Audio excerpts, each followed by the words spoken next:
সূরাতুল ইখলাস সবার মুখস্থ আছে না? মুসলিম তো অবশ্যই, অনেক অমুসলিমেরও মুখস্থ, অনেক হিন্দুরও সূরা ইখলাস মুখস্থ আছে জানেন। অনেক হিন্দু ভাইরা একই পাড়ায় একই সাথে সমাজে থাকার কারণে তারা সূরা ফাতিহা, ইখলাস এরকম 2-4টা দোয়া কালাম সূরা এদেরও মুখস্থ থাকে। সূরাতুল ইখলাস এমন একটা সূরা যেটা অনেক অমুসলিম ভাইদেরও মুখস্থ থাকে। খুব ছোট্ট সূরা, স্রষ্টার পরিচয় যে এত সহজ ভাষায় মাত্র 4টি বাক্যে দিয়ে দেয়া যায় তার জলজন্ত প্রমাণ হচ্ছে এই সূরাতুল ইখলাস। মাত্র 4টি আয়াত। কয়টি? 4টি আয়াত দিয়ে আল্লাহ তাআলা স্রষ্টার পরিচয় খুবই চমৎকার ভাবে প্রিসাইজলি তিনি তুলে ধরেছেন। কোরআনের অনেক জায়গায় আল্লাহ তাআলা নিজের পরিচয় দিয়েছেন। যেমন সূরা বাকারার 255 নম্বর আয়াতে, মানে আয়াতুল কুরসির মধ্যে আল্লাহ তাআলা নিজের পরিচয় তুলে ধরেছেন। একটি আয়াত, 9টি বাক্য বিশিষ্ট একটি আয়াত, সেখানে আল্লাহ তাআলার পরিচয় খুব চমৎকার ভাবে পাওয়া যায়। আয়াতুল কুরসি, এটা আপনাদের মুখস্থ আছে না আয়াতুল কুরসি? ফরজ সালাতের পরে এটা পড়বেন। আল্লাহর হাবিব সাল্লাল্লাহু আলাইহি ওয়াসাল্লাম ফরজ সালাতের পরে এটা পড়তেন। তিনি বলতেন, মান কারাআ আয়াতুল কুরসি দুবুরা কুল্লি সালাতিন মাকতুবাতিন লাম ইয়ামনাহু মিন দুখুলিল জান্নাতি ইল্লা আল মাউত। ফরজ সালাতের পরে যে আয়াতুল কুরসি তেলাওয়াত করবে তার জান্নাতে যাওয়ার ক্ষেত্রে আর কোনো বাধা থাকে না, মৃত্যু ছাড়া। মৃত্যুটাই বাধা, মরলেই জান্নাতি। আয়াতুল কুরসির ভেতরে আল্লাহ তাআলা ওনার পরিচয় তুলে ধরেছেন খুবই সংক্ষিপ্ত ভাবে, এক আয়াতে আল্লাহর পরিচয়। তারপর সূরা হাশরের শেষ 3 আয়াতে আল্লাহ তাআলা নিজের খুব চমৎকার পরিচয় তুলে ধরেছেন। তারপরে এই সূরা ইখলাসের মধ্যে আল্লাহ তাআলা আরো সংক্ষিপ্ত পরিসরে, ভেরি প্রিসাইজলি, মাত্র ছোট্ট ছোট্ট 4টা আয়াতে নিজের পরিচয় তুলে ধরেছেন। তো কিভাবে আল্লাহ তাআলা নিজের পরিচয় আমাদের সামনে পেশ করলেন, আমরা সেটাই আজকে শুনবার চেষ্টা করবো ইনশাআল্লাহ। সূরাতুল ইখলাস আপনারা কি জানেন এটা কোরআনের কততম পারায় অবস্থিত? 30তম পারায়। এবং এই সূরাটি মাক্কি সূরা। কি সূরা? কোরআনের সর্বশেষ পারায় অবস্থিত 30তম পারায়। আয়াত সংখ্যা তো আমরা শুরুতেই বললাম, কয়টি? 4টি। এই সূরাটি কোরআনের যে সূরার ধারাক্রম, সে ধারাক্রম অনুসারে 112 নম্বর সূরা। কত নম্বর? 112 নম্বর সূরা। এই সূরাটা মক্কাতুল মুকাররমাতে নাজিল হওয়ার কিছু প্রেক্ষাপট আছে।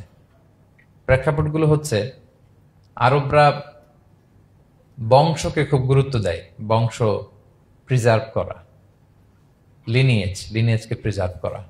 এবং তারা মানুষকে দেখে, শুধু মানুষ তো না, মানুষের পায়ের ছাপ দেখে বলে দিতে পারতো তার বাবাকে, পর দাদাকে, 14 পুরুষের নাম বলে দিতে পারতো।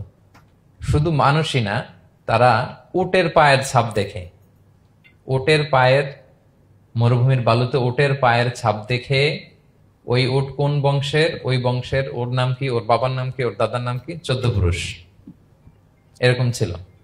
এবং তারা দুজন মানুষকে যদি ঢেকে রাখা হয় সারা শরীর, শুধু পায়ের একেবারে শেষের দিকের ছোট আঙ্গুল দেখে, এটাকে ইলমুল কিয়াফা বলে, ওই ছোট আঙ্গুলের শেপ দেখে ওরা বলে দিতে পারতো সে কোন বংশের, তার বাবার নাম কি, দাদার নাম কি, 14 পুরুষ। তারা এই লিনিয়েজকে প্রিজার্ভ করতো আর কি এইভাবে। এবং এই বংশ পরিক্রমা মুখস্থ করা, জানা, জিজ্ঞেস করা, এটাকে গুরুত্ব দিত। তো তারা আল্লাহকেও আমাদের মতো এরকম একজন সত্তা ভেবে আল্লাহ হাবিব সাল্লাল্লাহু আলাইহি ওয়াসাল্লামকে জিজ্ঞেস করতেছে যে, ইদান খালাকাল্লাহু কুল্লা শাই ফামান খালাকাল্লাহ। মুহাম্মদ, তুমি তো বলো যে আল্লাহ নাকি সব সৃষ্টি করেছে, তো আল্লাহকে কে সৃষ্টি করেছে? অথবা বলো যে আল্লাহর বাবাকে, আল্লাহর দাদাকে, আল্লাহর পরদাদাকে, আল্লাহর বংশটা বলো। তো তখন তাদের এই প্রশ্নের জবাবে আল্লাহ তাআলা সূরাতুল ইখলাস নাজিল করেন যে, কুল হু আল্লাহু আহাদ। হে নবী, আপনি বলুন আল্লাহ হচ্ছেন এক, অদ্বিতীয়, ইউনিক, অ্যাবসলিউট। আল্লাহুস সামাদ, তিনি হচ্ছেন সামাদ, তিনি কারো প্রতি নির্ভরশীল নন, অমুখাপেক্ষী। লাম ইয়ালিদ ওয়া লাম ইউলাদ, তিনি কাউকে জন্ম দেনও নাই, আবার তিনি কারো কাছ থেকে জন্ম নেনও নাই। ওয়ালাম ইয়াকুল লাহু কুফুয়ান আহাদ, তার সমকক্ষ, তার মতো, তার সিমিলার মহাবিশ্বে দ্বিতীয় কেউ নাই। সুবহানাল্লাহ।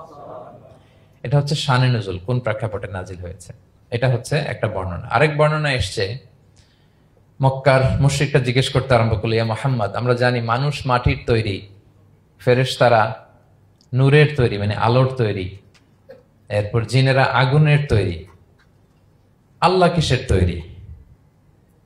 আল্লাহ তাআলার বাইয়িন লানা জিনসা রাব্বিক, তোমার আল্লাহর জিন্স বর্ণনা করো, সে কোত্থেকে আসছে, কি দিয়ে, কোন জিন্স থেকে, মানে কোন জিনিস থেকে তৈরি? তখন আল্লাহ তাআলা এই সূরাটা নাজিল করলেন, কুল হু আল্লাহু আহাদ আল্লাহুস সামাদ লাম ইয়ালিদ ওয়া লাম ইউলাদ ওয়া লাম ইয়াকুল লাহু কুফুয়ান আহাদ। এইভাবে অনেকগুলো বর্ণনা পাওয়া যায়। যে এরকম এরকম প্রেক্ষাপটে যখন রাসূল সাল্লাল্লাহু আলাইহি ওয়াসাল্লামকে তারা এই সমস্ত প্রশ্ন জিজ্ঞেস করে, তখন তাদের প্রশ্নের জবাব স্বরূপ আল্লাহ তাআলা 4 আয়াত বিশিষ্ট এই সূরাটি নাজিল করেন। তাহলে সূরার কোন প্রেক্ষাপটে কোন সিচুয়েশনে সূরাটা নাজিল হলো এটা সবার কাছে ক্লিয়ার না এখন? এই সূরার কিছু ফজিলত পাওয়া যায়। আপনারা তো সূরার নাম শুনেছেন সূরাতুল ইখলাস। ইখলাস শব্দের অর্থ হচ্ছে সিনসিয়ারিটি, আন্তরিকতা বা একনিষ্ঠতা।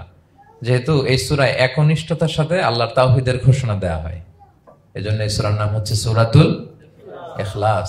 আবার এই সূরাকে সূরাতুত তাওহীদও বলে, যেহেতু আল্লাহর একত্ববাদের ঘোষণা এই সূরায় দেওয়া হচ্ছে, ওয়াননেস অফ গড।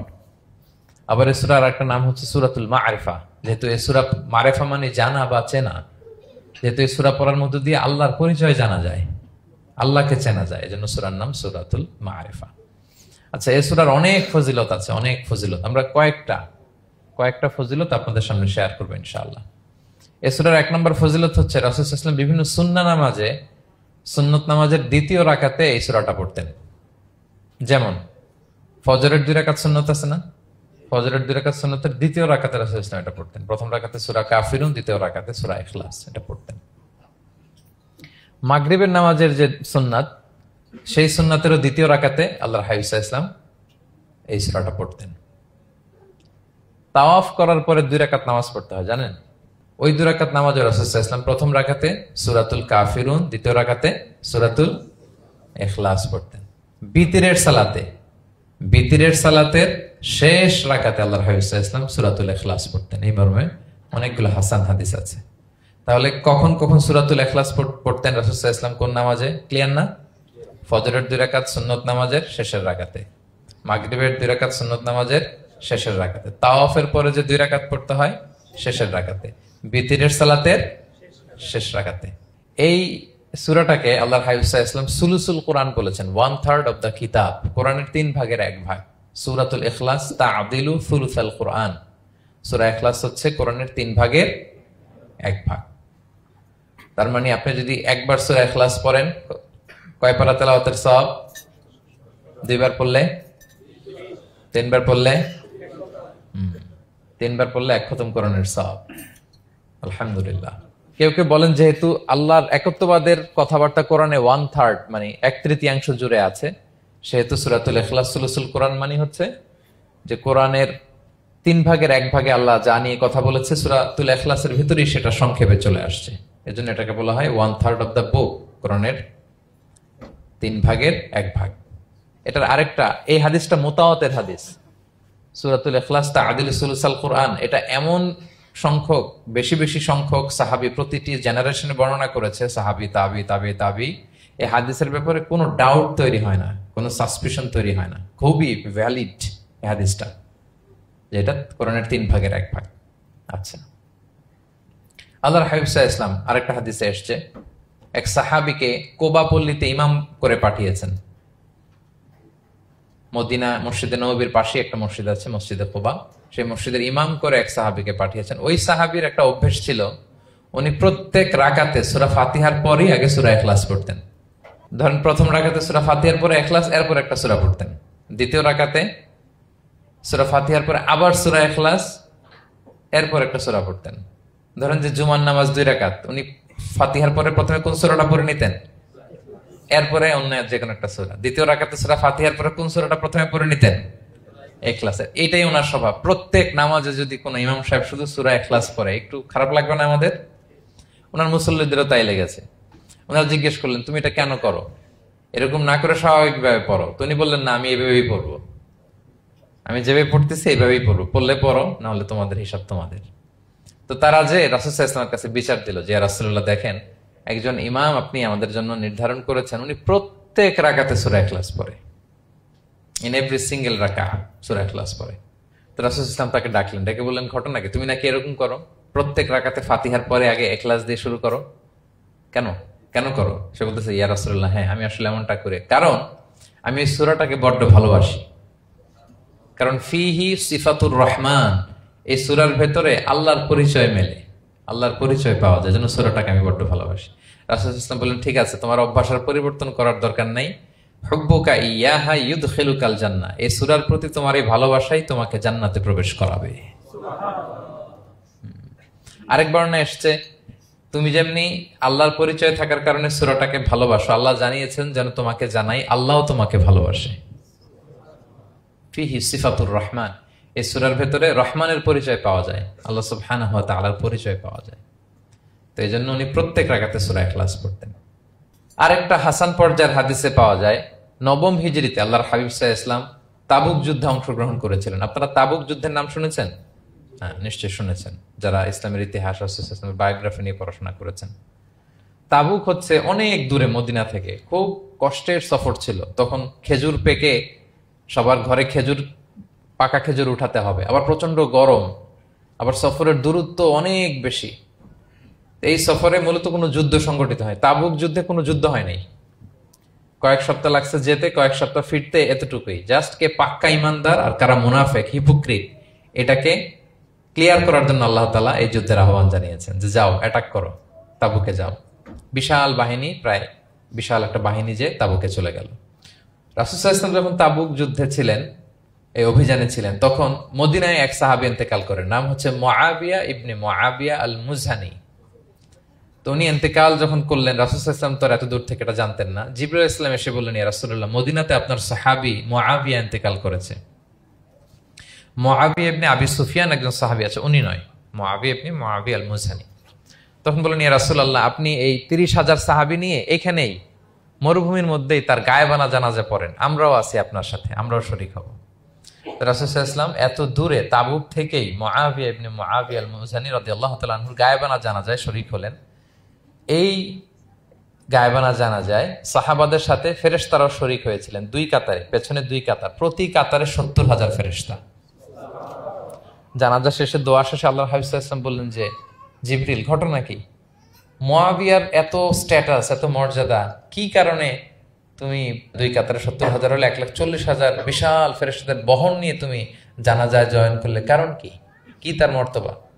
জিবরাইল আলাইহিস সালাম বললেন, ইয়া রাসূলুল্লাহ, আপনার সাহাবী মুআবিয়ার বৈশিষ্ট্য ছিল তিনি কাইমান আও কাঈদান, দাঁড়িয়ে অথবা বসে, মাশিয়ান আও রাকিবান, আরোহণ অবস্থায় অথবা চলন্ত অবস্থায়, উঠতে বসতে চলতে ফিরতে সবসময় সে পড়তে থাকতো কুল হুয়াল্লাহু আহাদ আল্লাহুস সামাদ লাম ইয়ালিদ ওয়া লাম ইউলাদ ওয়া লাম ইয়াকুল লাহু কুফুয়ান আহাদ। এই সূরাটা ছিল তার ডেইলি ওজিফা, সবসময় উঠতে বসতে চলতে ফিরতে কোন সূরা পড়তো? সূরা ইখলাস পড়তো। এজন্য আল্লাহ তাআলার আদেশে আমরা ১,৪০,০০০ ফেরেশতা নিয়ে তার জানাজায় শরীক হয়েছি। সুবহানাল্লাহি বিহামদিহি। তাহলে বুঝতে পারতেছেন এই সূরার মর্তবা কতটা পছন্দনীয় সূরা আল্লাহর কাছে। যদিও ছোট আয়াত, কয়টা? কিন্তু আল্লাহর কাছে এটার ফজিলত অনেক বেশি। প্রিয় ভাইরা, শুধু এখানেই শেষ নয়, আল্লাহর হাবিব সাল্লাল্লাহু আলাইহি ওয়াসাল্লাম সকালে, সন্ধ্যায়, ফজরের পরে, মাগরিবের পরে এবং বিছানায় ঘুমোতে যাওয়ার আগে তিনি সূরাতুল ইখলাস, সূরা ফালাক, সূরা নাস পড়ে হাতের মধ্যে ফু দিতেন, দুই হাত একসাথে মিলিয়ে এরকম ফু দিয়ে মাথা থেকে বডিতে যতটুকু সম্ভব তিনি মাসে করতেন। ৩টা সূরাই শুরু হয়েছে কুল দিয়ে, এজন্য ৩ সূরাকে একসাথে বলে কুল আস-সালাসা, মানে ৩ কুল। এই ৩ কুল তিনি ফজরের পর, মাগরিবের পর আর বিছানায় ঘুমোতে যাওয়ার আগে পরে হাতে ফু দিয়ে সারা গায়ে মেসেজ করতেন। আপনারা করেন? হ্যাঁ, অভ্যাসটা, ওজিফাটা আছে তো আপনাদের? না, করবেন। এটা special protection, you will get a special protection from আল্লাহ সুবহানাহু ওয়া তাআলা। অনেকে দেখবেন ব্ল্যাক ম্যাজিক করে, ব্ল্যাক ম্যাজিক কিন্তু সত্য, ম্যাজিক করে, সেহের করে আপনাকে দুর্বল করে ফেলবে। স্বয়ং আল্লাহর হাবিব সাল্লাল্লাহু আলাইহি ওয়াসাল্লামকে সেহের করা হয়েছিল। উনি কয়েক মাস স্ত্রীদের সাথে ফিজিক্যাল ইন্টিমেসিতে যেতে পারতেন না, এত দুর্বল হয়ে গেছিলেন। লাবিদ ইবনুল আসাম নামে এক ইহুদি মিত্র, সে জাদু করেছিল রাসূল সাল্লাল্লাহু আলাইহি ওয়াসাল্লামকে। ওনার মাথার চুল চিরুনির ভেতর 11টা গিট দিয়ে সেই ব্ল্যাক ম্যাজিক করেছে। নবী সাল্লাল্লাহু আলাইহি ওয়াসাল্লাম কয়েক মাস অসুস্থ ছিলেন। পরে সূরা ফালাক নাস যখন নাজিল হয় তখন আল্লাহ তাআলা বিষ্ণু সাল্লাল্লাহু আলাইহি ওয়াসাল্লামকে সুস্থ করে দিলেন। সাহাবীদেরকে নিয়ে এক কুয়ার নিচ থেকে, চিরুনি থেকে এই গিটগুলো খুলে খুলে রাসূল সাল্লাল্লাহু আলাইহি ওয়াসাল্লাম 11টা আয়াত তেলাওয়াত করলেন। রাসূল সাল্লাল্লাহু আলাইহি ওয়াসাল্লামকে সুস্থ করে দিল কে? আল্লাহ সুবহানাহু ওয়া তাআলা শিফা নসিব করলেন। তার মানে ব্ল্যাক ম্যাজিক সত্য, সেহের করে মানুষ। আপনার সফলতা, আপনার সাকসেস, এটা সবার ভাল লাগবে না, মনে রাখবেন। সবাই এটা পছন্দ করে না। আল আইনু হক, নজর কিন্তু সত্য, নজর সত্য, নজরের প্রভাব আছে, চোখের প্রভাব আছে। এজন্য কারো ভালো কিছু দেখলে মাশা আল্লাহ বলবেন, আল্লাহর দিকে ফিরিয়ে দিবেন ওটার কল্যাণ। কি বলবেন? একটা সুন্দর ফুটফুটে বাচ্চা দেখলে মাশা আল্লাহ, কারো সফলতা দেখলে, কারো ফার্মে গেলেন, বাগানে যেয়ে দেখলেন ফল মূল ভর্তি, কি বলবেন? মাশা আল্লাহ, বিসমিল্লাহ মাশা আল্লাহ বললে এটাতে আর ক্ষতি হয় না। অনেকে বলে যে বাবা মা মাশাআল্লাহ বলা লাগে না, বাবা মা আর নাকি মামা, এই তিনজন নাকি মাশাআল্লাহ না বললে কিছু, এটা ভুল কথা। বাবা মারা বলতে হয়। বাবাও তার ছেলের কোনো সাকসেস ভালো কিছু দেখলে কি বলবে? মাশা আল্লাহ, তাবারাকাল্লাহ, অথবা বিসমিল্লাহ মাশা আল্লাহ, এটা আপনারা বলবেন। নজরের প্রভাব আছে। আপনি সিম্পলি দেখেন, এই যে আমি আপনাদের দিকে তাকিয়ে তাকিয়ে কথা বলছি, আমি যদি অনেকক্ষণ স্টেয়ারিং করি, কারো দিকে ভেবে তাকিয়ে থাকি, সে ভালো ফিল করবে? কেন? আমি কি তার মারছি, ধরছি, স্পর্শ করছি? কিছুই তো করলাম, শুধু আমি তার দিকে তাকিয়ে আছি। তার মানে এতেই সে অস্বস্তি ফিল করতেছে। ধরেন যে আপনি কোন একটা প্রোগ্রামে বসে আছেন, আপনার পাশে যে বসে, আপনি তার দিকে এরকম 10 মিনিট তাকায় আছেন, কোনো কথা ছাড়া শুধু তাকিয়েই রইলেন, তার কি ভাল লাগবে বলেন? সে কি কমফোর্টেবল ফিল করবে? সে ভয় পাবে, সে ভয় পাবে, অস্বস্তি ফিল। আপনি কিছুই করেন নাই, না তাকে টাচ করেছেন, না ধরেছেন, ছুঁয়েছেন, কিছু, শুধু তাকিয়ে আছেন। দেখেন নজরের কি প্রভাব। আল্লাহ আইন হাক, নজর সত্যি। এজন্য কারো সাকসেস দেখলে আমরা সবসময় যেন মাশাআল্লাহ বলি। মাশাআল্লাহ ঠোঁটের সাথে মিলিয়ে রাখবেন। ভালো দেখলে কি বলবেন? মাশাআল্লাহ, মাশাআল্লাহ, বিসমিল্লাহ মাশাআল্লাহ, মাশাআল্লাহ, তাবারাকাল্লাহ, এটা বলবেন। তাহলে আল্লাহর হাবিব সাল্লাল্লাহু আলাইহি ওয়াসাল্লামকেও সেহের করা হয়েছিল।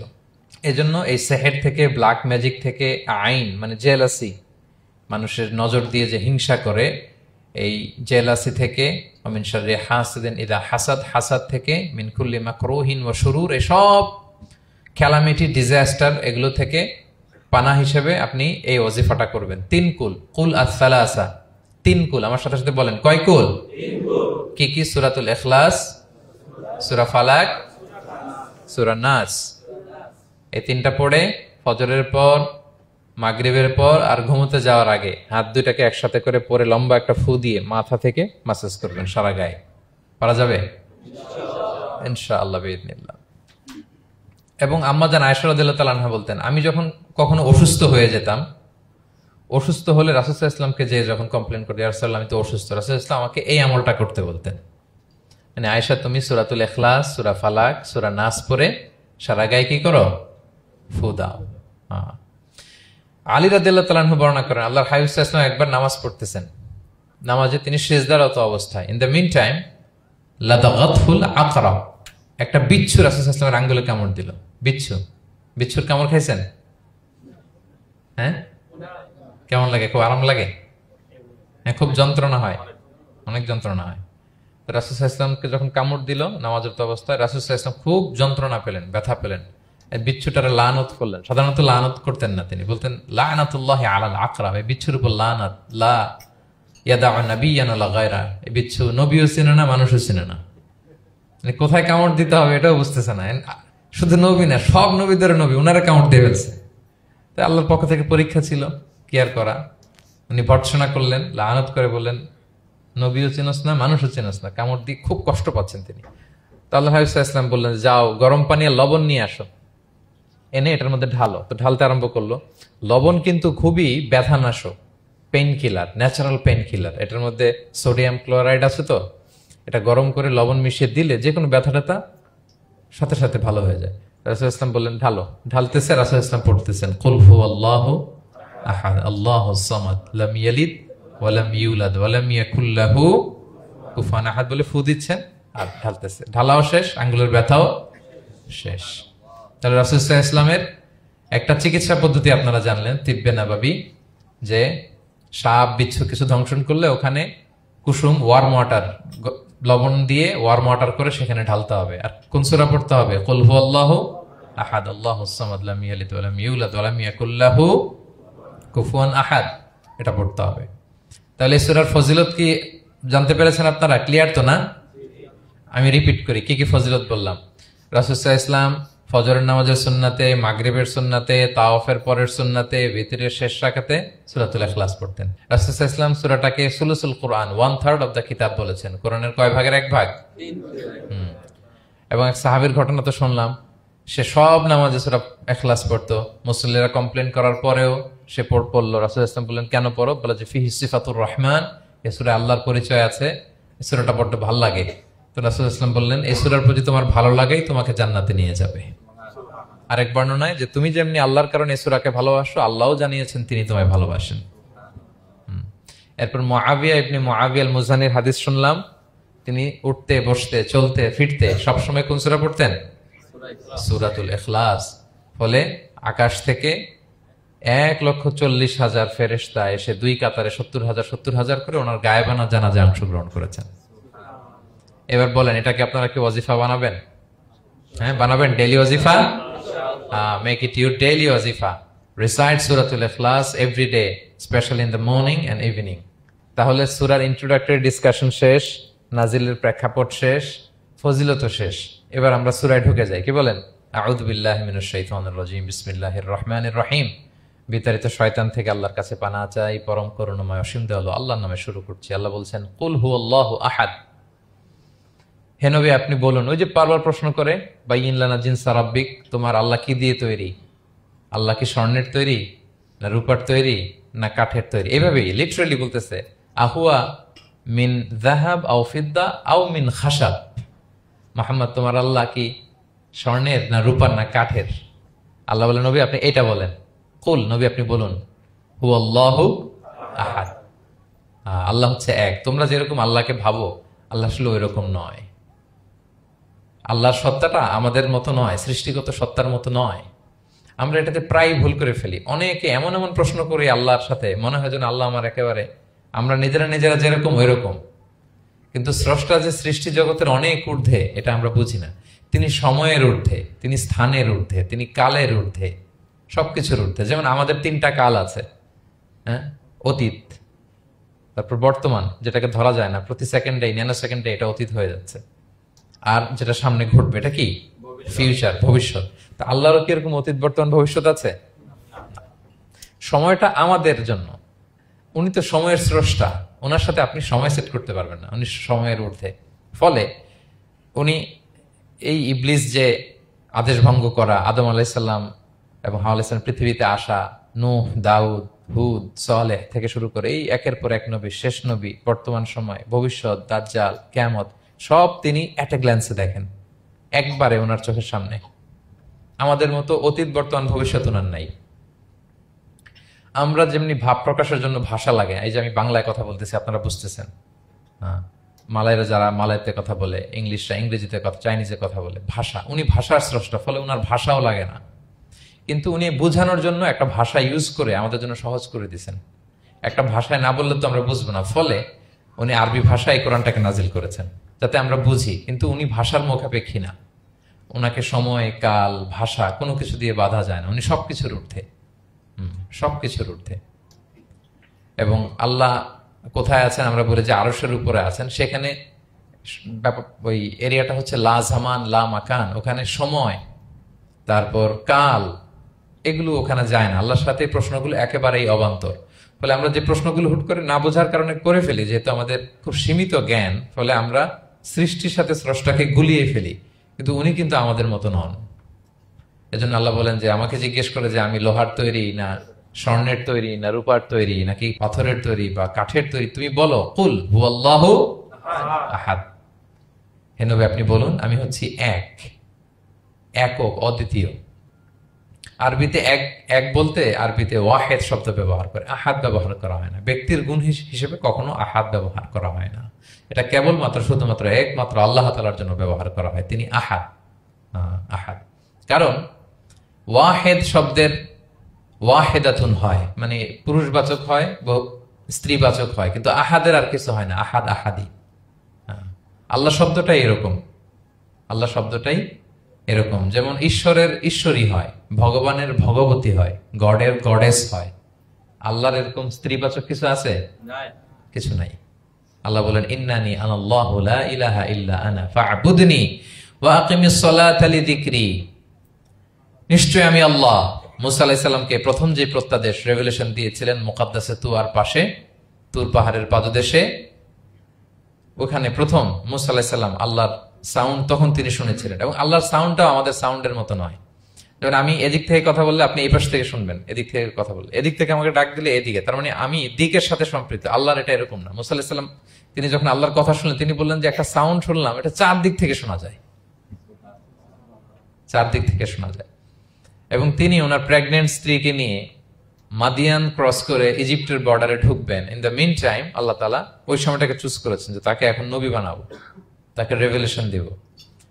তো তিনি দেখলেন যে ইন্নী আনাস্তু নারান, আমি ওই যে লাআল্লি আতিকুম মিনহা বিকাবাসিন আও আজিদু আলান নারি হুদা, স্ত্রীকে দাসীকে বললেন যে একটু বসো, প্রচন্ড ঠান্ডা, ওই যে আগুন দেখা যায়, মনে হয় কেউ আগুন পোহাচ্ছে, আমি একটু আগুন নিয়ে আসি মশাল দিয়ে, তোমাদের আরাম লাগবে, একটু ওয়ার্ম আপ হবে। তো আগুনের কাছে যেয়ে দেখে সামনে যত যায় আগুন তত পেছায়, এবং আগুনটা সাধারণ আগুন না, একটা গাছ থেকে আগুন বেরোচ্ছে, কিন্তু ওই গাছের পাতা জ্বলে না, ডাল জ্বলে না, কিছুই হয় না। আসলে এটা আগুন না, এটা আল্লাহর নূর। আল্লাহর নূর সেখানে ফোকাস দেওয়া হয়েছে। এবং আল্লাহর নূরও আমাদের নূরের মতো না। নূর মানে লাইট, নূর মানে কি? লাইট। সো এই যে আমরা যে লাইট দেখি, এই লাইটের মতো না। কারণ আল্লাহর এই নূরের কাবার দেয়া হচ্ছে আবার নূরের পর্দা দিয়ে। পর্দা দেয়া হয় সাধারণত আলোকে আটকানোর জন্য, কিন্তু আল্লাহর যে পর্দা, হিজাবের কথা বলা হয়েছে, ওই পর্দাটাও আলোর পর্দা। আমাদের সাথে মিলালে হবে? আমরা ঘরে পর্দা টাঙাই কি থামাতে বলেন তো? আলো থামাতে। আর আল্লাহর যে হেজাব পর্দাগুলো কিসের? আলোর, নূরের। সো কশ্চিন কালেও আপনি সৃষ্টির সাথে স্রষ্টাকে মিলাবেন না। আমরা ভুল করে অনেক সময় এরকম অবান্তর প্রশ্নগুলো করি। তো আল্লাহ তখন মুসা আলাইহিস সালামকে প্রত্যাদেশ করলেন যে ইন্নানি আনাল্লাহ লা ইলাহা ইল্লা আনা ফা'বুদনি, আমি আল্লাহ। আমি কি? আল্লাহ। এই আল্লাহ নামটা আল্লাহ নিজেই রেখেছেন। আমাদের নাম রাখে আমাদের বাবা দাদা, আল্লাহর তো বাবা দাদা কেউ নাই। আল্লাহর নাম কে রেখেছে? আল্লাহ নিজেই রেখেছেন। ফা'বুদনি, আমার ইবাদত করো, ওয়া আকিমিস সালাতা লিযিকরি। তাহলে এখানে প্রথম আয়াতেই শিরকের উপর কুঠারাঘাত করা হয়েছে, শিরকি আকীদাকে লন্ডভন্ড করে দেওয়া হয়েছে, এবং বোঝানো হয়েছে আল্লাহ হচ্ছেন এক, অদ্বিতীয়, একক। কারণ আমরা যত ইবাদত করি, এর মধ্যে যদি শিরকের স্পর্শ থাকে, আমাদের ইবাদত ভ্যানিশ হয়ে যাবে, এটার কোনো দাম নাই। লা ইন আশরাকতা লা ইয়াহবাতান্না আমালুক ওয়া লা তাকুনান্না মিনাল খাসিরিন। আল্লাহ বলেন যদি শিরক করো তাহলে তোমার সব আমল বাতিল হয়ে যাবে, তোমার রোজা, নামাজ, হজ, যাকাত, জিকির কিছু থাকবে না। এজন্য শিরক যাতে কখনো আমাদের না হয়, শিরকের সাথে যেন আমাদের সম্পর্ক না থাকে। ইন্নাল্লাহা লা ইয়াগফিরু আন ইউশরাকা বিহি ওয়া ইয়াগফিরু মা দুনা যালিকা লিমান ইয়াশা। আল্লাহ সব মাফ করেন, কিন্তু শিরকের গুনাহ মাফ করেন না। কি মাফ করে না? হ্যাঁ, এজন্য শিরকের সাথে আমাদের কোনো সম্পর্ক নাই। দেখেন, আমরা যখন নামাজে দাঁড়াই, আমরা তাকবীরে তাহরিমা বাঁধার পরে কি পড়ি? ওয়াজ্জাহতু ওয়াজহিয়া লিল্লাযী ফাতারাস সামাওয়াতি ওয়াল আরদা হানিফা ওয়া মা আনা মিনাল মুশরিকিন। দেখেন, নামাজে দাঁড়ালে আগে ক্লিয়ার করে নিতে হয় যে আল্লাহ ওয়া মা আনা মিনাল। এই যে লক্ষ লক্ষ হাজী সাহেবরা যায় ইজহার রিদা পরে, ওখানে কি পড়ে? লাব্বাইক আল্লাহুম্মা লাব্বাইক লাব্বাইক লা শারীকা লাক। আগে হিসাব ক্লিয়ার যে আল্লাহ শিরকের সাথে ছিটেফোঁটা সম্পর্ক আমাদের নাই। আমরা একনিষ্ঠভাবে তোমার ইবাদত করি। তাহলে সূরাতুল ইখলাস বেসিক্যালি তাওহীদের একনিষ্ঠ ঘোষণার নাম, যেটার প্রথম আয়াত আল্লাহ তাআলা নবীকে বললেন যে হে নবী, আপনি আমার পরিচয় দিয়ে দেন। আপনি বলুন কুল হুয়াল্লাহু আহাদ, আমি এক, একক, অদ্বিতীয়। কুল হুয়াল্লাহ, নবী আপনি বলুন তিনি হচ্ছেন আল্লাহ এবং তিনি হচ্ছেন আহাদ। আল্লাহ নামটার অনেক ভাবে কোরআনে পরিচয় দিয়েছেন। আল্লাহ আলিফ লাম লাম, আলিফ ছাড়া, লিল্লাহ দিয়ে, লাম ছাড়া, লাহু দিয়ে, আপনি যেভাবেই বলবেন সেভাবে আল্লাহর পরিচয় পাওয়া যায়। লিল্লাহি মা ফিস সামাওয়াতি ওয়া মা ফিল আরদ, কোরআনের অনেক আয়াতে এসেছে। লাম বাদ দিয়ে দিলে লাহুল মুলকু ওয়া লাহুল হামদু ওয়া হুয়া আলা কুল্লি শাইইন কাদির। লাম বাদ দিয়ে দিলে হা দিয়ে আল্লাহর পরিচয় দিয়েছেন, হুয়া দিয়ে পরিচয় দিয়েছেন, হুয়াল্লাহুল্লাযী লা ইলাহা ইল্লা হু। তাহলে যেভাবে আপনি পরিচয় খুঁজতে যাবেন সেখানে আল্লাহর পরিচয় পাওয়া যাবে। আল্লাহ তাআলা বলছেন হুয়াল আউয়ালু ওয়াল আখিরু ওয়াল যাহিরু ওয়াল বাতিন ওয়া হুয়া বিকুল্লি শাইইন আলিম। তিনি প্রথম, তিনি শেষ, তিনি প্রকাশ্য, তিনি গোপন। তিনি প্রথম মানে কি? তিনি সূচনাহীন অতীত থেকে আছেন। দেখেন, আমাদের সাথে মিলে না। আমাদের অতীতের একটা সূচনা থাকে, কি বলেন, আমার জন্মের একটা স্টার্টিং পয়েন্ট আছে না, যে এখান থেকে আমার অস্তিত্ব শুরু, এত সালে আমি, এত সালে আপনি। তার মানে আমাদের একটা স্টার্টিং আছে তো, নাকি? আল্লাহ স্টার্টিং কবে থেকে বলেন? কবে থেকে? যে এই সময় থেকে উনি আল্লাহ, বলেন। Nobody knows, কারণ হুয়াল আউয়াল, এই আউয়াল মানে এমন শুরু, সূচনাহীন শুরু, এমন শুরু যেটার কোনো কি নাই, সূচনা নাই। আবার সীমাহীন ভবিষ্যৎ পর্যন্ত তিনি থাকবেন। কতদিন তার রাজত্ব, ক্ষমতা, সভরেন্টি, পাওয়ার থাকবে? কতদিন বলেন? সীমাহীন, এটার কোনো শেষ নাই। ওয়াল আউয়াল ওয়াল আখির ওয়াল যাহির ওয়াল বাতিন। এবং সবকিছু ধ্বংস হবে তিনি ছাড়া। কুল্লু মান আলাইহা ফান ওয়া ইয়াবকা ওয়াজহু রাব্বিকা যুল জালালি ওয়াল ইকরাম। সব শেষ হবে, উনি অবিনশ্বর, শাশ্বত, চিরঞ্জীব। তাই বলে উনি আমাদের থেকে দূরে নন, খুব কাছে। আমরা ডাকলেই তিনি ডাকে সাড়া দেন। আমাদের সবকিছু তিনি দেখেন, অবজার্ভ করেন, মনিটর করেন। ওয়া নাহনু আকরাবু ইলাইহি মিন হাবলিল ওয়ারিদ।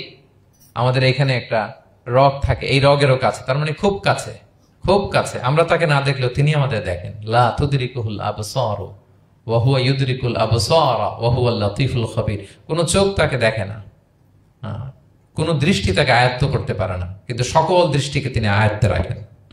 সুবহানাল্লাহ। এভাবে আল্লাহ তাআলা খুব প্রিসাইজলি 4টা আয়াত দিয়ে নিজের পরিচয় দিয়েছেন। কুল হুয়াল্লাহু আহাদ। হে নবী, আপনি বলুন তিনি আল্লাহ, তিনি অদ্বিতীয়।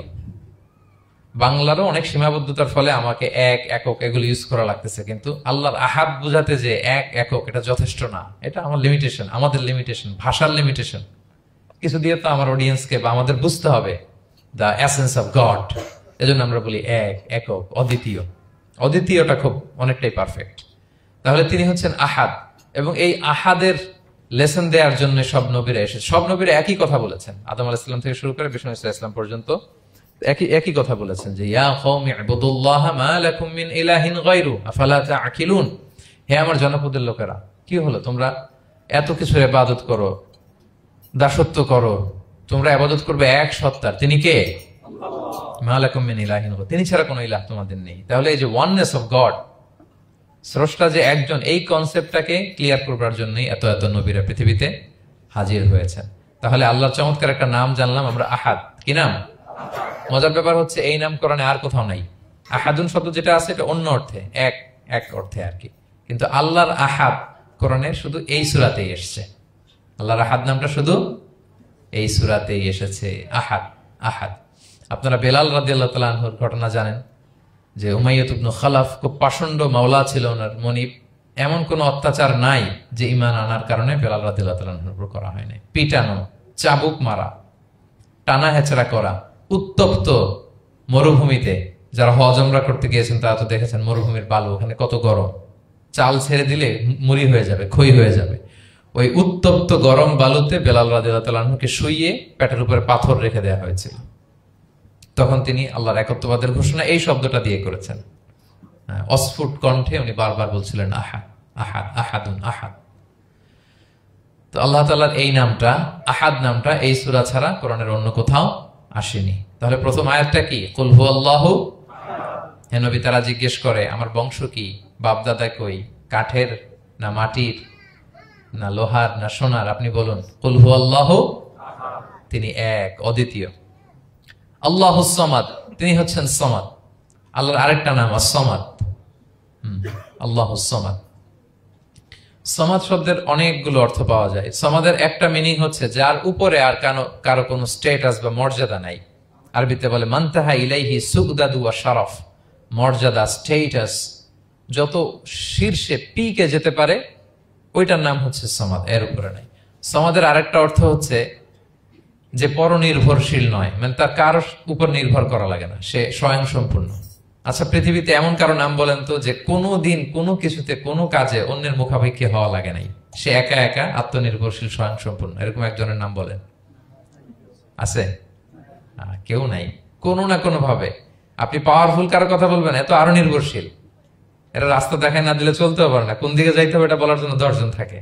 এর ওয়াশরুমে নিয়ে যেতে হয় 10 জনের, এর এই সাপোর্ট, ওই সাপোর্ট, এই প্রোটোকল, অনেক কিছু, এর লোক লাগে আরো বেশি।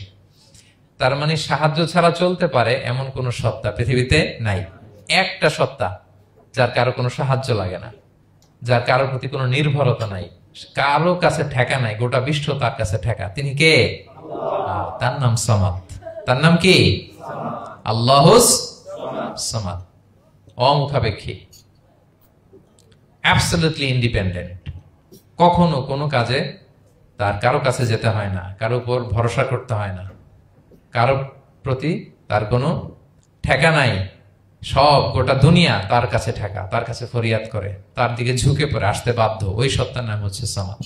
সামাদ ক্লিয়ার সবার কাছে? আল্লাহ তাআলা বলছেন ইয়া আইয়ুহান নাসু আনতুমুল ফুকারাউ ইলাল্লাহ ওয়াল্লাহু হুয়াল গনিয়ুল হামিদ। ওহে মানুষেরা, তোমরা হচ্ছে ফকির। ফকির বিমানা মুফতাকির ইলাল্লাহ, মানে মুখাপেক্ষী কার দিকে? ফুকারা ইলাল্লাহ ওয়াল্লাহু হুয়াল গনিয়ুল হামিদ। কিন্তু আল্লাহ কারো প্রতি মুখাপেক্ষী নন। গনি, তিনি প্রাচুর্যশীল, হামিদ, সপ্রশংসিত। সবাই তার কাছে ফরিয়াদ করে, তিনি কারো কাছে ফরিয়াদ, সবাই তার কাছে চায়, তিনি কারো কাছে চাওয়া লাগে না, সবাই তার কাছে মুখাপেক্ষী, তিনি কারো প্রতি মুখাপেক্ষী।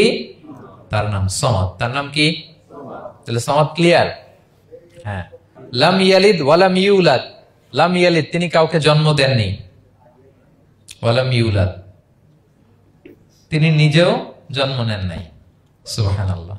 দেখেন কত সহজে পরিচয়, তিনি কাউরে জন্ম দেনও নাই, জন্ম নেনও নাই। সুবহানাল্লাহ। আমাদের ধর্ম যে কত সুন্দর, এক আল্লাহর দিকে আমাদেরকে রেফার করা হয়েছে। অন্যান্য ধর্মের দিকে দেখেন কি আজীব কথা। খ্রিস্ট ধর্মে বলে আদম আলাইহিস সালাম পাপ করছে, ওই পাপের কারণে আমরা সবাই নাকি পাপী, জন্মাইলেই নাকি পাপী। ইসলাম বলে আমরা জন্মগ্রহণ করি মাসুম অবস্থায়, নিষ্পাপ। কিন্তু খ্রিস্টানরা কি বলে? আমরা পাপ নিয়ে জন্মাই, ফলে খোদার ছেলের দুনিয়াতে আসা লাগছে, এসে সবার পাপ নিজের কাঁধে নিয়ে শুলে চড়ছে, এরপরে খোদার সাথে যে বসে আছে। এটা হচ্ছে খ্রিস্ট ধর্মের কথা। অন্যান্য অনেক ধর্মে দেখেন ল্যাংটা বাবার কাছে যে মাথা নোয়াতে হয়। এরকম অনেক ধর্ম দেখছেন যে লোকটার চুলে জট বাঁধা, দাড়িতে জট বাঁধা, একেবারে উলঙ্গ, তার কাছে যে সবাই এরকম হাত পাতে। দেখছেন? দেখেন না আপনারা? নাকি শুধু আমি একাই দেখলাম? দেখছেন সবাই? আছে, কিন্তু আমি ধর্মের নাম বলতেছি না, কোনো ধর্মকে ছোট করা যাবে না, কিন্তু এরকম আছে। তো দেখেন কি সমস্ত অদ্ভুত নিয়ম কানুন। আগুন নিয়ে ওইখানে দৌড়াইতে হয়, এই করতে হয়, কিন্তু আমাদের এক সত্তার কাছে আমরা চাই। কোনো ভায়া লাগে না, মিডিয়েটর লাগে না, মধ্যস্থতাকারী লাগে না। আল্লাহ বলে ডাকের সাথে সাথে তিনি ডাকে সাড়া দেন। লাম ইয়ালিদ ওয়া লাম ইয়াকুল লাহু, জন্ম দেনও নাই, জন্ম নেনও নাই। মুশরিকরা বলতো আল মালাইকাতু বানাতুল্লাহ, তারা বলতো ফেরেশতারা নাকি আল্লাহর মেয়ে। নাউযুবিল্লাহ। ওয়া ক্বালাতিল ইয়াহুদু উযাইরুন ইবনুল্লাহ, ইহুদিরা বলতো উযাইর আলাইহিস সালাম আল্লাহর ছেলে। ওয়া ক্বালাতিন নাসারা আল মাসীহ ইবনুল্লাহ, আর খ্রিস্টানরা বলে ঈসা মাসীহ, ঈসা আলাইহিস সালাম উনি নাকি আল্লাহর ছেলে। নাউযুবিল্লাহ। আল্লাহ সবগুলো ভ্রান্ত ধারণার কবর রচনা করেছেন এই আয়াত দিয়ে। লাম ইয়ালিদ ওয়া লাম ইউলাদ, না না, এগুলো ভুল। ক্লিয়ার কাট শুনে রাখো, কান খাড়া করে জেনে রাখো। লাম ইয়ালিদ ওয়া লাম ইউলাদ, তিনি কাউকে জন্ম দেনও নাই, তিনি কারো কাছ থেকে জন্ম নেনও নাই। ইমাম আবু বকর আল বাকিল্লানি একজন বড়, অনেক বড় একজন দার্শনিক ছিলেন এবং তর্কবাগীশ ছিলেন, ইরাকের। নাম শুনেছেন কেউ? আবু বকর আল বাকিল্লানি। তো উনি কারো সাথে তর্ক লাগলে উনি খ্রিস্ট ধর্মের কত লোককে যে শাহাদা পড়াইছেন ওনার এই যৌক্তিক আলোচনা দিয়ে, তর্ক দিয়ে। সুবহানাল্লাহ। এক খ্রিস্টান পাদ্রী ওনারে প্রশ্ন করলো, তোমরা মুসলমানরা খুব রেসিস্ট। উনি বললেন কেন? বলছে তোমরা খ্রিস্টান মেয়ে বিয়ে করতে পারো, ইহুদি মেয়ে বিয়ে করতে পারো, মুসলিম কিন্তু ইহুদি মেয়ে, খ্রিস্টান মেয়ে শর্ত সাপেক্ষে, কিছু শর্ত আছে, ওই আলোচনা যাচ্ছেন, শর্ত সাপেক্ষে বিয়ে করতে পারে আহলি কিতাব হলে। কিন্তু কোন খ্রিস্টানরা মুসলিম মেয়ে আমাদের মেয়েদেরকে বিয়ে করতে পারবে না, কোন ইহুদি আমাদের মেয়েকে বিয়ে করতে পারবে না। তো বলে তোমরা খুব রেসিস্ট, তোমরা আমাদের মেয়ে না, ওকে তোমাদের মেয়ে আমাদেরকে দাও না। তো তিনি বলেন তোমরা তো ইহুদি, তোমাদের নবী হচ্ছে মুসা আলাইহিস সালাম, ওনাকে তো আমরা মানি, ওনার কথা তো কোরআনে আছে, এজন্য তোমাদের মেয়েকে বিয়ে করতে পারি। আর খ্রিস্টানদের নবী হচ্ছে ঈসা আলাইহিস সালাম, ওনাকেও মানি, ওনার মায়ের নামে বিশাল সূরাই আছে, সূরা মারিয়াম, আর ওনার ব্যাপারে হাজার শত শত আয়াত, তো এই জন্য তোমার খ্রিস্টানদের মেয়ে বিয়ে করতে পারি। তোমরা তো আমাদের নবী মুহাম্মদ সাল্লাল্লাহু আলাইহি ওয়াসাল্লামকে মানো না। মুহাম্মদ সাল্লাল্লাহু আলাইহি ওয়াসাল্লাম যে শেষ নবী এটা তোমরা মানার সাথে সাথে মুসলমান হয়ে যাবে, এরপর আমাদের মেয়েকেও তোমরা বিয়ে করতে পারবে। এভাবে উনি এমন ভাবে উত্তর দিতেন, বুহিতাল্লাযী কাফার, একেবারে লাজবাব হয়ে যেত। তো ওনার নাম যখন ছড়ালো, ইরাকের মুসলিম বাদশাহ ওনাকে কনস্টান্টিনোপলে পাঠাবেন, যেখানে রোমান এম্পায়ার। তো রোমান এম্পায়ার এরাও খুব প্রস্তুতি নিয়ে আছে যে আবু বকর আল বাকিল্লানিকে ডিল করা অনেক কঠিন, সে আসতেছে, তার সাথে কিভাবে কি করা যায়। তো আপনারা জানেন যে খ্রিস্ট সমাজের নিয়ম হচ্ছে রাজার দরবারে ঢুকতে গেলে কুর্নিশ করে ঢোকা লাগে। কি করে? মাথা নত করে, এরকম নিচের দিকে করে রূপুর মতো করে এরপরে ঢোকা লাগে। তো এখন তারা প্ল্যান করতেছে যে আবু বকর বাকেল্লানি তো জীবনে আমার কুর্নিশ করবে না, এটা তো আমার জন্য অপমান হয়ে যাবে, কি করা যায় কি করা যায়। তো রাজার এক বড় উজির সে প্ল্যান করলো, একটা কাজ করেন, রাজ দরবারে তাকে যখন ঢোকানো হবে তার জন্য একটা স্পেশাল গেট বানানো হবে, দরজাটা ফুল হবে না, হাফ হবে, অর্ধেক। তো অর্ধেক দরজা দিয়ে যখন সে ঢুকবে, সে তো বাধ্য মাথা নিচু করে ঢুকতে হবে, তাহলে রুকু হয়ে গেল, কুর্নিশ আপনাদের দেওয়া হয়ে গেল। বলে এই তো চমৎকার বুদ্ধি, ঠিক আছে একটা ছোট্ট দরজা বানাও। তো বানাইছে। উনি যখন কনস্টান্টিনোপলে পৌঁছলেন, ওনাকে নিয়ে আসালো রাজদরবার, বলতেছে এটা দিয়ে ঢুকতে হবে আমাদের, সবার ঢুকেন। তো সবাই এরকম মাথা নিচু নিচু করে ঢুকছে। উনি দেখেই বুঝছে এটা তো কৌশল করছে আমার সাথে। তো উনি মাথা নিচু করছেন, কিন্তু এমনি না, উল্টা উল্টা হয়ে উনি মাথাটা পিছনে দিয়ে, বুঝতে পারছেন, উনি অ্যাবাউট টার্ন হয়ে ঢুকতে তো হবে, পিঠটারে রাজার দিকে দিয়ে, নিতম্বটাকে রাজার দিকে দিয়ে, তারপরে উনি রুকু দিছে, উল্টা রুকু। তো এক হিসেবে কুর্নিশ মানে, বরং আরো রাজাকে কি হয়েছে, ইনসাল্ট করা হয়েছে। রাজা তো রেগে মেগে আগুন। সবাই, রাজা বলছে জানতাম ও এরকম কিছু একটা করবে। মানে এমন ভাবে উনি বুদ্ধি বের করে ওনাকে, ওনার সাথে আর পারা যায়। কেন ওনার কথা আনলাম এই জন্য, সেখানে যেও উনি পুরো রাজ দরবারকে তাক লাগিয়ে দিলেন এইভাবে। উনি দেখেন যে কনস্টান্টিনোপলের রোমান এম্পায়ারের পাশে পোপ বসা, পোপ চেনেন তো, মানে তৎকালীন খ্রিস্টান সবচেয়ে বড় পাদ্রী। তিনি যে বলতেছে কাইফা হালুক ইয়া কাহানাতুল মা'বাদ ও কাইফাল আহল ও কাইফাল আওলাদ, যে বলতেছে আরে সম্মানিত পোপ আপনি কেমন আছেন, আপনার বউ কেমন আছে, আপনার সন্তান কেমন আছে। এই কথা শুনে রাজা রেগে মেগে আগুন। এই আবু বকর বাকেল্লানি এত বড় সাহস, তুমি জানো না উনি পোপ? পোপদের বিয়ে করা নিষেধ, তারা এত পবিত্র, তাদের স্ত্রী হয় না, তাদের সন্তান হয় না। একজন পবিত্র সত্তার সন্তান থাকে কি করে, স্ত্রী থাকে কি করে, তারা আমাদের পোপ। তা আবু বকর আল বাকিল্লানি বলে, আপনাদের পোপের যদি স্ত্রী থাকলে ইজ্জত চলে যায়, সন্তান থাকলে সম্মান ক্ষুণ্ণ হয়, তাহলে আপনারা ঈসা আলাইহিস সালামকে আল্লাহর সন্তান কি করে বানান, মেরিকে আল্লাহর স্ত্রী কি করে বানান। সুবহানাল্লাহ বিহামদিহি। আল্লাহর সাথে আপনারা বউ সেট করতে পারেন, আল্লাহর সন্তান সাব্যস্ত করতে পারেন, কিন্তু আপনার পোপকে জিজ্ঞেস করলাম আপনার স্ত্রী কেমন আছে, আপনার বউ কেমন আছে, আপনার রেগে মেগে আগুন। এই কথা শুনে ওই ওদিকে যারা আছে সব শাহাদা পড়ে মুসলমান হয়ে গেছে। এরকম অনেক লোক ওনার বুদ্ধিমত্তা দেখে শাহাদা পড়ে পড়ে মুসলমান হয়ে গিয়েছে। এজন্য আল্লাহ তাআলা এই যে শিরকি আকীদার উপর কুঠারাঘাত করে তিনি বললেন লাম ইয়ালিদ ওয়া লাম ইউলাদ, তিনি জন্ম দেনও নাই, জন্ম নেনও নাই। ওয়া লাম ইয়াকুল্লাহু কুফুয়ান আহাদ, এই কুফু শব্দটা আল্লাহর জন্য যে ব্যবহার হয়েছে কোরআনে আর কোথাও নাই। এক হচ্ছে আহাদ, আর এই কুফু আর কোথাও নাই। আল্লাহ বলেন ওয়ালাম ইয়াকুল্লাহু কুফুয়ান আহাদ, তার সমকক্ষ কেউ নাই। আল্লাহর মতো similar, nothing is similar to him, equivalent to him. আল্লাহর মতো সিমিলার কিচ্ছু নাই। তাহলে আল্লাহ কার মতো? আল্লাহর মতো। আল্লাহ কার মতো? আল্লাহর মতো। অন্য আয়াতে আল্লাহ তাআলা বলছেন লাইসা কামিসলিহি শাই, তার মতো কেউ নাই, তিনি তার মতো। তাহলে আল্লাহ কার মতো? আল্লাহর মতো। ওয়ালাম ইয়াকুল্লাহু কুফুয়ান আহাদ, তার মতো কেউ নাই, তিনি তার মতো। তাহলে এই চার আয়াতে আল্লাহর পরিচয় পাইছেন আপনারা? তিনি এক, অদ্বিতীয়, তিনি অমুখাপেক্ষী, কারো কাছে হাত পাততে হয় না, সব হাত পেতে থাকে তার দরবারে। তিনি জন্ম দেনও নাই, জন্ম নেনও নাই, তার মতো কেউ নাই। তো তাহলে আল্লাহর মতো কেউ নাই। আল্লাহ কার মতো? আল্লাহর মতো। তাহলে সূরাতুল ইখলাস ক্লিয়ার হয়েছে সবার? আল্লাহ নিজের পরিচয় দিলেন, তিনি এক, অদ্বিতীয়, তার কাছে চাইতে হয়। আমরা ফরিয়াদ করব কার কাছে? বিপদে আপদে, যে কোনো বিপদে ক্রাইসিসে পড়লেই কি করবেন? কার কাছে শেয়ার করবেন? নাকি ফেসবুকে শেয়ার করবেন?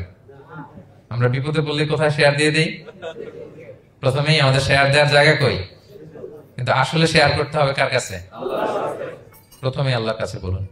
তিনি আপনাকে বিপদ মুক্ত করতে পারেন, তিনি আপনাকে শান্ত করতে পারেন, আপনার অস্থিরতা দূর করতে পারেন, তিনি কেবল আপনাকে সফলতা দিতে পারেন, আর কেউ পারে না। এজন্য ফরিয়াদের হাত যেন আমরা তার দরবারে উঠাই। আল্লাহ তাআলা আমাদের সবাইকে কথাগুলো বোঝার, আমল করার তৌফিক দান করুক।